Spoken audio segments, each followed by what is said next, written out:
আসসালামু আলাইকুম। আশা করি সবাই ভালো আছেন। প্রায় ৩ সপ্তাহ পর আবার আপনাদের সামনে হাজির হলাম। আমার সর্বশেষ লাইভ হয়েছিল প্রায় ৩ সপ্তাহ আগে এবং আমি ওয়াদা করেছিলাম যে সমসাময়িক বিভিন্ন বিষয় নিয়ে আপনাদের সামনে হাজির হব। তো আজকে আমি আ এমন একটি বিষয়ে আলোচনা করব যেটা নিয়ে আমি আ অতীতে আলোচনা করিনি। সেটা হচ্ছে আন্তর্জাতিক প্রেক্ষাপট। আন্তর্জাতিক রাজনীতি, আ আন্তর্জাতিক অবস্থা, মুসলিমদের অবস্থা এবং তার সাথে বাংলাদেশের সম্পর্ক। এ নিয়ে আমি আমার ব্যক্তিগত কিছু মতামত, কিছু পর্যবেক্ষণ আপনাদের সামনে পেশ করব। আমি এগুলির একাডেমিক এক্সপার্ট নই। সুতরাং আমি একাডেমিক আলোচনা করছি না। এটা আমার একজন রাজনীতি সচেতন ব্যক্তি হিসাবে আন্তর্জাতিক রাজনীতির প্রতি আমার ইন্টারেস্ট আছে। এবং আমি এসব নিউজ আ দেখি, পর্যবেক্ষণ করি। সে আলোকে আমি আমার কিছু আ পর্যালোচনা রাখতে চাই। আ এ ব্যাপারে আপনাদের মতামত কেমন সেটা আপনারা জানাতে পারেন। আমি এইজন্যই আলোচনাটা করার জন্য আ আমার চিন্তা হয়েছে যে সম্প্রতি আ মুসলিম বিশ্বে এবং আন্তর্জাতিক অবস্থায় একটা ইংলিশে এটাকে বলে কি seismic চেঞ্জ, একটা বিশাল একটা পরিবর্তন এসেছে এবং সেটা হচ্ছে যে ২ টি গুরুত্বপূর্ণ মুসলিম দেশ, আ সংযুক্ত আরব আমিরাত এবং বাহরাইন, তারা ইসরায়েলের সাথে কূটনৈতিক সম্পর্ক স্থাপন করেছে। এটা কিন্তু একটা খুব বড় ধরনের একটা আ মানে ইন্টারন্যাশনাল পলিটিক্যাল শিফট বলতে পারেন। এখন কথা হচ্ছে যে এটা কেন হচ্ছে এবং এটার কি হতে পারে এটার? আ এটা এটা হলো কেন? এবং আমার পর্যবেক্ষণ হচ্ছে যে এটা একটা বড় ধরনের মানে ব্যাপার হচ্ছে যে এই গালফ কান্ট্রিগুলি, আপনার যারা মূলত সৌদি আরব, বাহরাইন আ এবং সংযুক্ত আরব আমিরাত, কাতার এদের থেকে একটু ভিন্ন এবং আপনারা জানেন যে কাতারের সাথে সম্পর্কের টানাপোড়েন চলছে ওখানে। কিন্তু সৌদি আরব এবং বাহরাইন সৌদি আরব যা করে তাই করে। আর আরব আমিরাত এই দুটি খুব আম মানে স্ট্র্যাটেজিক্যালি ইম্পোর্টেন্ট এবং খুব মানে ইকোনমিক্যালি ইম্পোর্টেন্ট এই ২ টা দেশ। মুসলিম বিশ্বে তাদের অনেক বড় প্রভাব, ওআইসি তাদের বড় প্রভাব। তাদের আম আ মানে গতিবিধি তারা কেন এগুলি করছে? এটা নিয়ে মানে এখন সবাই খুব মানে আলোচনা করছে। আমার পর্যবেক্ষণ হচ্ছে যে সৌদি আরব আ এবং আরব আমিরাত এই দেশগুলি, গালফ কান্ট্রিগুলি, এরা রাজতন্ত্রে বিশ্বাস করে। এরা হচ্ছে ক্ষমতা, ক্ষমতা এমন একটা জিনিস যেটা কেউ ছাড়তে চায় না। এবং এরা সবাই ক্ষমতা পায় হচ্ছে তাদের আ পারিবারিক সূত্রে। তাদের যে পরিবারে জন্মগ্রহণ করেছে সে সূত্রে তারা তাদের এই ক্ষমতা তারা পায়। এই ক্ষমতা কক্ষিগত রাখা, ক্ষমতাকে ধরে রাখা, এটা তাদের জন্য খুব গুরুত্বপূর্ণ। এখানে ইসলামের কোনো বালাই নেই। এরা মক্কা এবং মদিনা, ২ টি আমাদের সবচেয়ে বড় আ পবিত্র স্থান, তারা পলিটিক্যালি দখল করে রেখেছে। এবং এখন দেখা যাচ্ছে যে অ্যা এরা সৌদি আরব, আমি আমার ক্লাসেও বলি যে আমার কাছে মনে হয় যে ইসলামের বড় মানে ক্ষতি যারা করে তাদের মধ্যে সৌদি আরব একটি অন্যতম প্রধান দেশ। এবং তারা যেভাবে আমেরিকার সাথে তাদের সম্পর্ক এবং যেভাবে তারা নিজেদের ইসলামের স্বার্থ জলাঞ্জলি দিয়ে আমেরিকার সাথে সম্পর্ক রাখে, সেখানে এবং ওদের রাষ্ট্র পর্যায়ে আপনারা রিসেন্টলি একজন সাংবাদিককে যে হত্যা করা হলো, রাষ্ট্রীয় পর্যায়ে তারা যে কার্যক্রম করে এটা সম্পূর্ণরূপে ইসলাম বিরোধী। আমার কাছে এটা বুঝে আসে না যে একদিকে তারা এ ধরনের কাজ করে আর অন্যদিকে মেয়েদেরকে গাড়ি ড্রাইভ করতে দেয়নি কিছুদিন আগ পর্যন্ত। তো এই যে এই কন্ট্রাডিকশনটা তাদের আমি বরাবরই দেখেছি। তো জিওপলিটিক্যালি এই সৌদি আরব এবং তারা আমেরিকার সাথে এত বেশি ঘেঁষা যে তারা আমেরিকার বিরুদ্ধে কোনো কাজ করবে না, এবং এটা একটা স্লোলি শুরু হলো আরব আমিরাত দিয়ে, তারপর বাহরাইন দিয়ে, খুব শীঘ্রই সৌদি আরব ওই কাজ করবে। এখন ইসরায়েলকে স্বীকৃতি দেওয়া না দেওয়ার ব্যাপারে মানে এটার কারণটা কি, এটা কেন মুসলিম বিশ্বে তাদের স্বীকৃতি নাই? আমরা সবাই জানি যে ইসরায়েল রাষ্ট্রটি প্রতিষ্ঠিত হয়েছে একটা আদর্শের ভিত্তিতে। এখানে কিন্তু একটা জিনিস আমাদের মনে রাখতে হবে যে ইহুদিদের সাথে, ইহুদি একটি ধর্মাবলম্বী তারা, তাদের সাথে কিন্তু আমাদের কোনো দ্বন্দ্ব নেই। এবং আপনি যদি ইতিহাস, মুসলমানদের ইতিহাস দেখেন, আমাদের সাথে ক্রুসেড হয়েছে, খ্রিস্টানদের সাথে আমাদের কয়েকটি যুদ্ধ হয়েছে মুসলমানদের, এবং এটা খ্রিস্টিয়ান হিসেবে তাদের সাথে হয়নি। আমার সবগুলি কিন্তু, এই ক্রুসেডগুলিও কিন্তু পলিটিক্যাল, এবং আমি বলি এটাকে টেরিটোরিয়াল ফাইট, রিলিজিয়াস ফাইট না, টেরিটোরিয়াল ফাইট। এবং ইসরায়েল প্যালেস্টাইনিয়ান যে কনফ্লিক্ট, সেটা হচ্ছে টেরিটোরিয়াল ফাইট, তার মানে একটি ভৌগোলিক একটা জায়গাকে দখলের ব্যাপারটা নিয়ে তাদের ফাইট।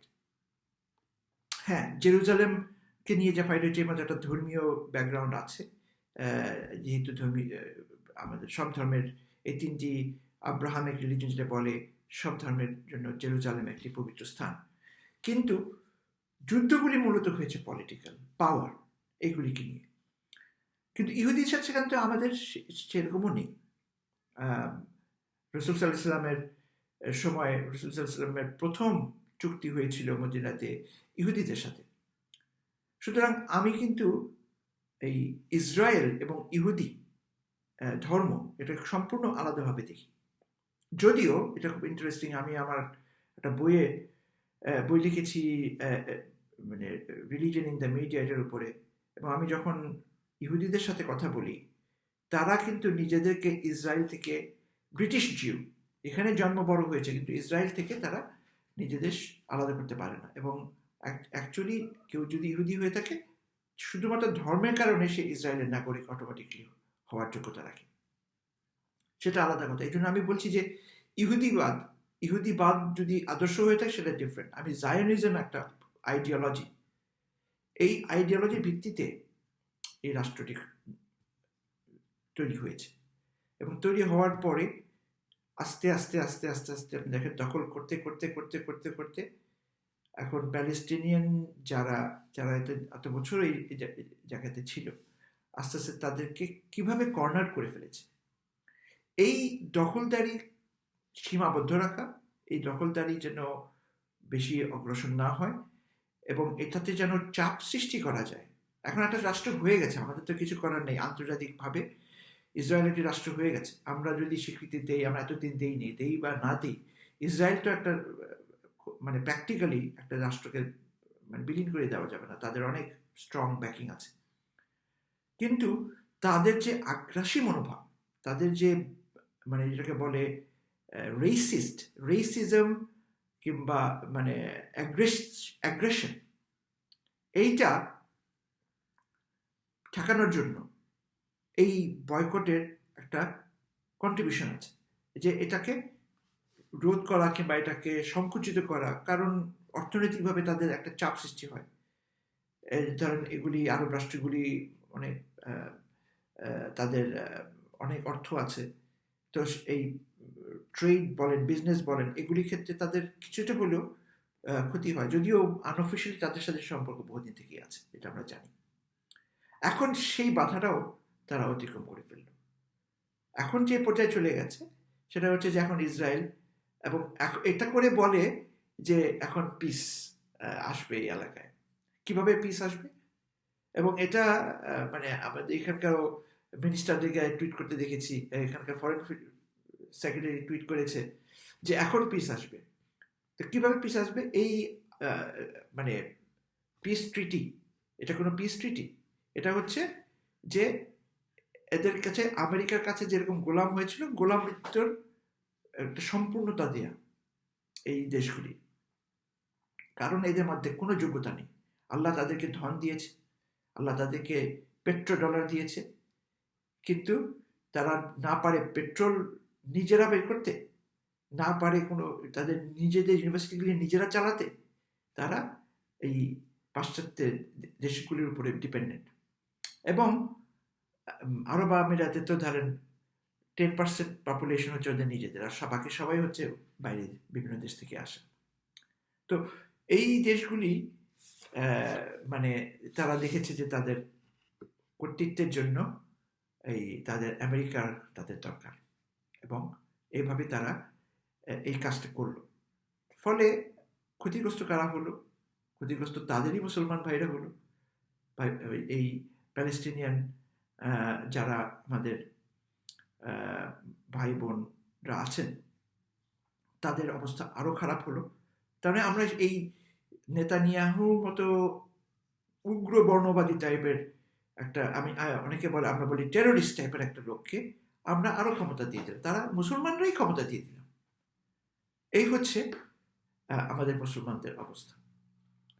আর এইটার প্রেক্ষাপটে আমরা যদি দেখি যে কেন তারা এটা করছে, এটা যেটা বললাম যে এই বড় বড় সুপার পাওয়ার যারা, বিশেষ করে আমেরিকা এবং ব্রিটেন, এরা ইসরায়েল তো ব্রিটেনের কন্ট্রিবিউশন, তাই না? এটা বোধহয় 1917 সালের যে তারা ট্রিটি করেছিল, ওখান থেকেই ব্রিটেনের বিরাট কন্ট্রিবিউশন। তো এখন এই আমেরিকা এবং ইসরায়েল এবং ইন্ডিয়া, এটা একটা ব্লক।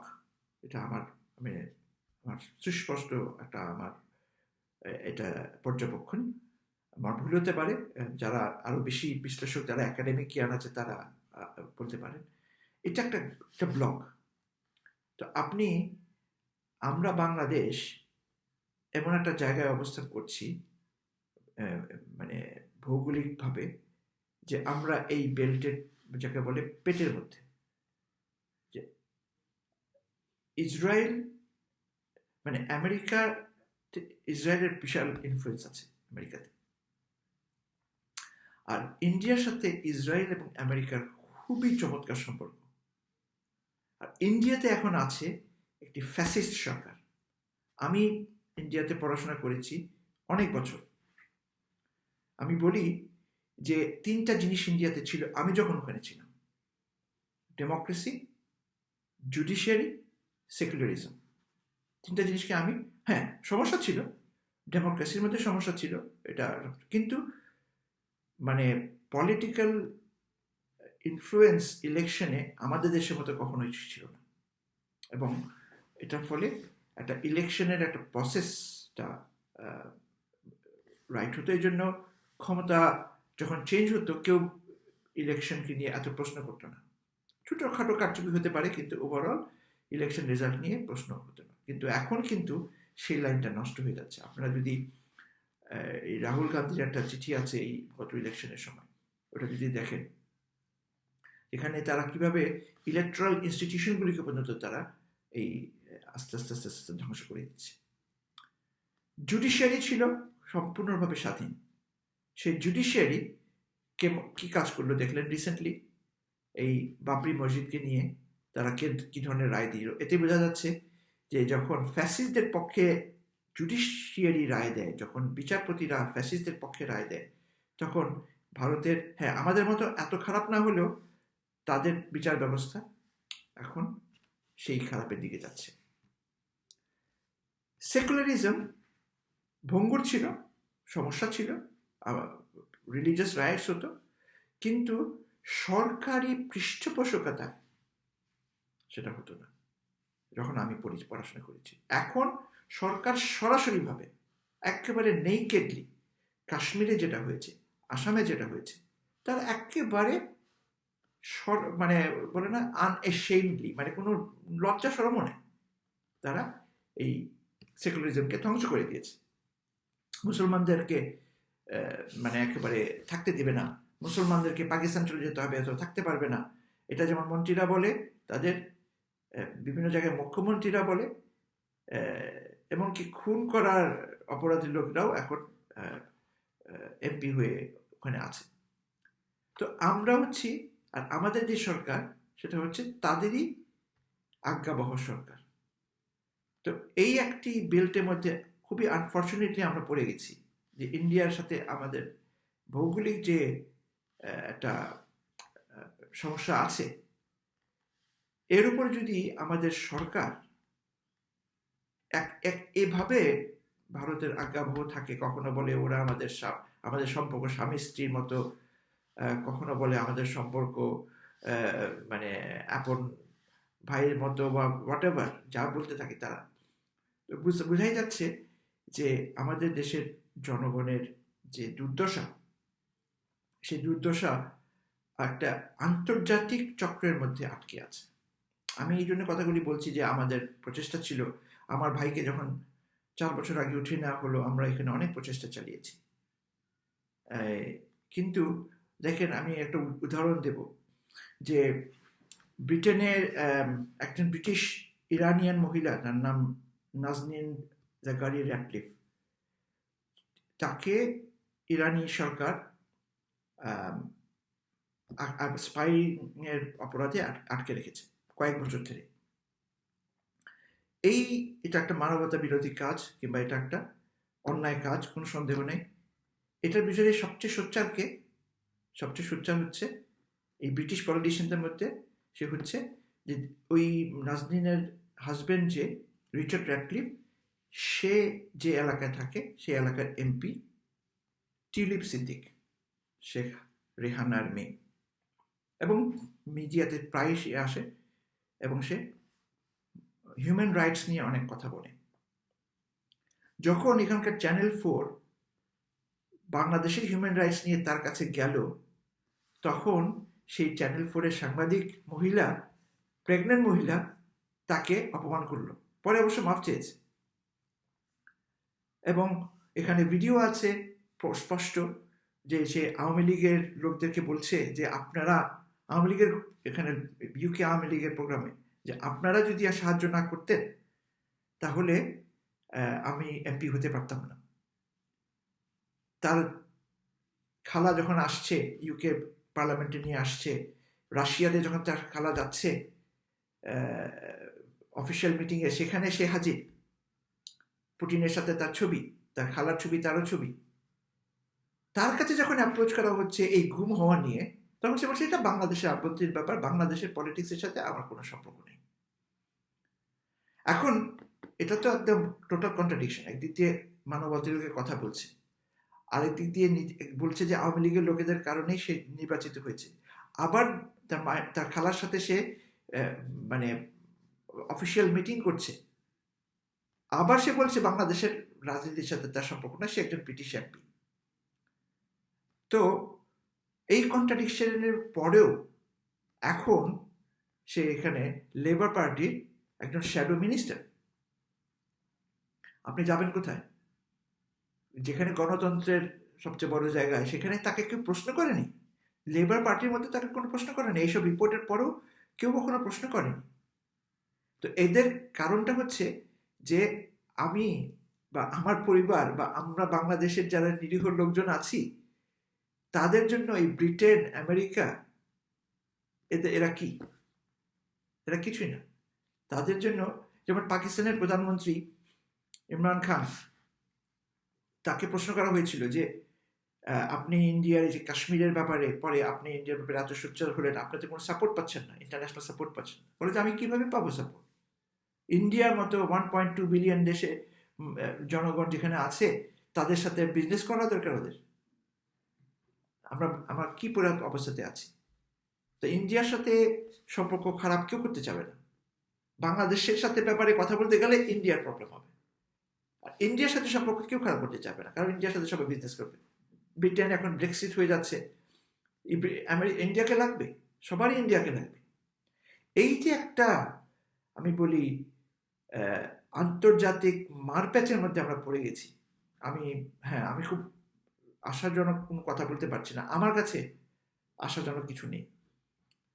এখন আমাদের একমাত্র ভরসা যে আল্লাহ যদি কখনো রহম করে, জনগণ যদি কখনো একটা সময় বলে যে yes, we have had enough, আমরা আর এই অত্যাচার সহ্য করব না, তখন কিছু একটা যদি হয় বাংলাদেশে। আদারওয়াইজ আমাদের দেশের কপাল ভালো না।